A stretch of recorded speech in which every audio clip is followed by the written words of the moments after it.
That night, Michael Jackson did something on stage that had never been seen in music history. In front of 70,000 screaming fans at Wembley Stadium, the king of pop suddenly stopped mid-song, dropped his microphone, and fell to his knees. The entire stadium went silent. What happened next would change everything we thought we knew about the man behind the glove. But to understand this moment, we need to go back 3 hours earlier, to a small hospital room in London where a 9-year-old boy named Tommy was fighting the battle of his life. Tommy had been diagnosed with leukemia 6 months earlier. His dream wasn't to get better, he'd already accepted that might not happen. His only wish was to see Michael Jackson perform live. His mother, Sarah, had written countless letters to the tour management, to the record label, to anyone who might listen. Most went unanswered. The few responses she received were polite but firm, no special arrangements could be made. 3 days before the Wembley concert, Tommy's condition worsened. The doctors gave him perhaps a week to live. Sarah made one final desperate call to the venue, not expecting anything different. But this time, something extraordinary happened. The call was transferred to someone who actually listened. Michael Jackson was in his dressing room, going through his pre-show routine, when his assistant knocked on the door. "Michael, there's something you need to hear." The assistant handed him a phone. On the other end was Sarah, crying, explaining about Tommy, about his dream, about how little time they had left. Michael Jackson stopped in the middle of adjusting his sequined glove. The arena was filling with 70,000 people, but all his attention was focused on one small voice he couldn't even hear. Most superstars would have sent flowers, maybe an autographed photo. Michael Jackson did something completely different. He told his security team to bring Tommy and his family to the venue immediately. Not to meet him after the show, but to bring them backstage during the performance. The concert began like any other Michael Jackson show. The energy was electric, the choreography flawless, the voice unmistakable. For 90 minutes, he delivered the performance of a lifetime. The crowd was in a frenzy, dancing, singing along to every word. Then came "Heal the World," the song that always closed his concerts. Michael was halfway through the second verse when he saw them. Tommy, pale and weak, being carried by his father, standing at the side of the stage. Their eyes met across the chaos of spotlights and screaming fans. In that moment, everything changed. Here's where the story takes an unbelievable turn. The part that no one saw coming. Michael Jackson stopped singing. Mid-word. The backing track continued for a few seconds before the band realized what was happening and cut the music. 70,000 people fell silent in confusion. Some thought it was a technical problem. Others wondered if he was having some kind of breakdown. But Michael wasn't having a breakdown. He was having a breakthrough. He walked to the edge of the stage, looked directly at Tommy, and spoke into the microphone. "Ladies and gentlemen, tonight we have a very special guest. His name is Tommy, and he's 9 years old. Tommy, would you like to come up here with me?"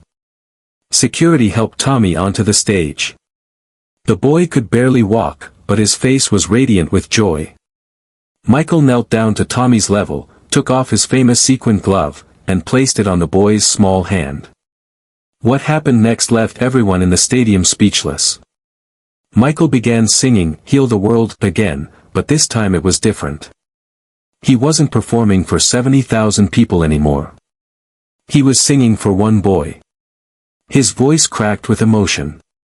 Tears streamed down his face as he sang the words that suddenly carried a weight they'd never had before. "Heal the world, make it a better place, for you and for me and the entire human race." Tommy tried to sing along, his weak voice barely audible. But somehow, the entire stadium heard him. 70,000 people began to sing together, their voices creating a sound that was both devastating and beautiful. Subscribe and comment now, the most incredible part of this story is still coming. When the song ended, Michael did something that would become legendary. He took out a small piece of paper from his jacket pocket, it was actually a napkin from his dressing room, and wrote something on it. He folded it carefully and placed it in Tommy's hand, along with the glove. "Keep this safe," Michael whispered. "And remember that you made tonight special for all of us." Security helped Tommy back to his family, but before he left the stage, something magical happened. The boy turned back to the crowd, raised the sequined glove high in the air, and 70,000 people erupted in applause that lasted for nearly 10 minutes. Michael stood alone on the stage, tears streaming down his face, as the audience gave what many described as the longest standing ovation in Wembley Stadium history. But this wasn't applause for a performance. This was recognition of something much deeper, a moment of pure human connection that transcended entertainment. But the story doesn't end there. What happened next will give you chills. Tommy passed away 5 days later, but those 5 days were filled with a joy his family had never seen. He wore the glove constantly, showing it to every nurse, every doctor, everyone who visited. He read Michael's note so many times his mother had to tape it back together. The note said simply, "Tommy, you have more courage than any grown-up I know. Thank you for teaching me what it really means to heal the world. Your friend always, Michael." Word of what happened spread quickly through the music industry. Other artists began incorporating similar moments of human connection into their shows. But none could replicate what Michael had done, because what Michael had done couldn't be planned or rehearsed. It came from a place of genuine compassion that can't be manufactured. 3 months later, Michael received a letter from Tommy's mother. She told him that her son had asked to be buried wearing the glove. She wanted Michael to know that those final days, seeing Tommy's happiness, had helped heal her broken heart. Michael kept that letter for the rest of his life. His friends said he would read it whenever he felt overwhelmed by the pressures of fame, whenever he questioned whether what he did mattered. That night at Wembley changed how Michael Jackson approached every subsequent performance. He began setting aside time during each concert to acknowledge someone in the audience who needed recognition: sick children, grieving families, people fighting their own battles. It became known among fans as the Tommy moment, though Michael never called it that himself. Here's the part of the story that will leave you speechless. When Michael Jackson passed away in 2009, Tommy's mother attended the memorial service. She brought with her the sequined glove, now faded and worn from a 9-year-old's constant handling. She placed it among the flowers and tributes outside the Staples Center. Attached to the glove was a new note. It read, "Michael, Tommy wanted you to have this back. He said you might need it to keep making miracles for other kids. Thank you for showing him that even when the world seems dark, there's always someone willing to share their light." The image of that glove, surrounded by millions of flowers, became one of the most shared photos of Michael's memorial. But most people who saw it never knew the story behind it. They didn't know about Tommy, about that night at Wembley, about a moment when a superstar stopped being a performer and became simply human. Share this story and subscribe. Make sure this act of compassion is never forgotten. Today, there's a small plaque at Wembley Stadium, placed there by Tommy's family years later. It reads, "In memory of Tommy Williams and Michael Jackson, two souls who taught us that healing the world starts with healing one heart at a time." The Tommy moment at Wembley wasn't just a beautiful gesture. It was a glimpse into who Michael Jackson really was beneath the fame, the controversy, and the spectacle. It showed us that sometimes the most powerful thing a person can do is stop what they're doing and pay attention to someone who needs to be seen. That sequined glove, passed from a superstar to a dying child and back again, became more than a piece of stage costume. It became a symbol of human connection, of compassion, of the ability we all have to heal the world one person at a time. And perhaps that's the real legacy of that night at Wembley, not the music that was performed, but the moment when the music stopped and something much more important began. But there's one more part to this story that will absolutely blow your mind. Years later, Tommy's younger sister Emma grew up hearing this story. When she turned 18, she decided to pursue a career in pediatric nursing, inspired by what she had witnessed that night at Wembley. She often told her patients about her brother Tommy and the man who stopped a concert for him. In 2019, 10 years after Michael's death, Emma was working at Great Ormond Street Hospital when she received a patient file that made her heart stop. The child's name was Michael, named after Michael Jackson, and he was exactly 9 years old, the same age Tommy had been. The parallels were uncanny. Young Michael had the same type of leukemia that Tommy had fought. His family had the same desperate hope, the same impossible dream. But there was no superstar to call, no miracle to hope for. Emma knew she had to do something. She reached out to the Michael Jackson estate, explaining the connection, the story, the incredible coincidence. What happened next proved that some kinds of magic never really die. The estate arranged for young Michael to receive a private screening of Michael Jackson's concert footage, including rare behind-the-scenes material from that very Wembley show. But they went further than that. They tracked down the original sequined glove, not the one Tommy had kept, but another one from the same concert series. When Emma presented the glove to young Michael, she told him Tommy's story. She explained how her brother had taught a superstar what it meant to be human, and how that lesson had rippled through time to reach him. Tommy would want you to have this, Emma told the boy. Not because you're sick, but because you're brave. Just like he was. Young Michael wore that glove throughout his treatment. Unlike Tommy's story, this one had a different ending. The boy recovered. He beat the leukemia, grew stronger, and eventually became healthy again. He kept the glove, but more importantly, he kept the story. And here's where the magic of Michael Jackson's legacy comes full circle.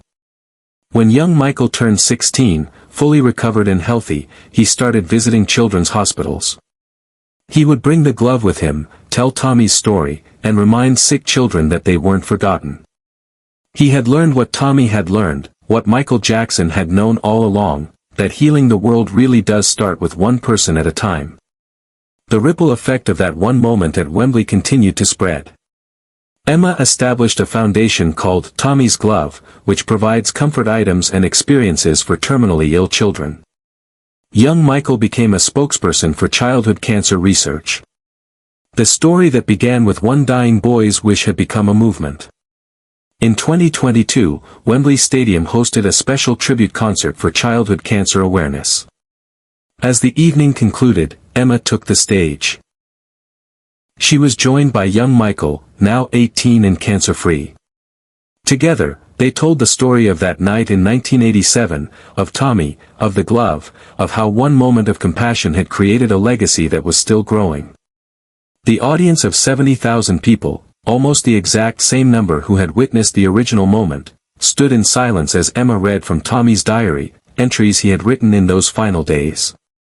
I met Michael Jackson tonight. He gave me his glove and said I was brave. I don't feel brave, but when I wear the glove, I feel like I can do anything. Maybe that's what magic really is, when someone believes in you so much that you start to believe in yourself. As she finished reading, 70,000 people began to sing, Heal the World, just as they had 35 years earlier. But this time, they were singing for Tommy, for young Michael, for all the children who had found strength in a story about a superstar who remembered how to be human. The sequined glove, now displayed in a case at Great Ormond Street Hospital, has become more than a piece of memorabilia. It's a reminder that the greatest performances aren't always the ones we plan. Sometimes, the most important moment of your life is when you stop performing and start living. That's the real magic of Michael Jackson, not the moonwalk, not the music, not the fame.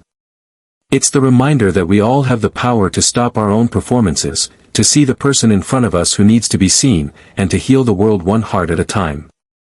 But perhaps the most profound testament to this legacy came in 2023, when researchers at Great Ormond Street Hospital published a study about the psychological impact of celebrity visits on terminally ill children. They called it the Tommy Effect, the documented improvement in patient morale, treatment compliance, and family coping when children receive unexpected personal attention from public figures. The study revealed something extraordinary. Children who experienced what researchers termed dignity recognition moments, being seen, acknowledged, and treated as important by someone they admired, showed measurable improvements in their immune response and pain tolerance. Tommy's story wasn't just heartwarming, it was medically significant. Dr. Sarah Chen, who led the research, explained, "What Michael Jackson did that night wasn't just entertainment or charity. It was therapeutic intervention of the highest order. He recognized Tommy's fundamental human dignity at a moment when illness was threatening to erase it." The research led to new protocols in children's hospitals worldwide. The glove moment became medical terminology for instances when healthcare workers or visitors provide unexpected personal recognition to young patients. Medical schools now teach courses on therapeutic presence, using that Wembley concert as a case study. Young Michael, now 21 and studying medicine himself, was invited to speak at the research conference. He stood before an audience of doctors, researchers, and healthcare professionals, wearing a simple white coat instead of a sequined glove, and delivered words that brought many to tears. "Tommy taught Michael Jackson how to heal. Michael Jackson taught me how to heal. Now I want to teach others." That's how magic really works. It doesn't disappear when the magician is gone. It multiplies. The story continues to evolve. Emma's Foundation has expanded globally. The glove display at Great Ormond Street has become a pilgrimage site for families facing childhood illness. And somewhere in hospitals around the world, medical professionals are learning that sometimes the most powerful medicine isn't found in a prescription bottle, it's found in the simple act of stopping everything to see someone who needs to be seen.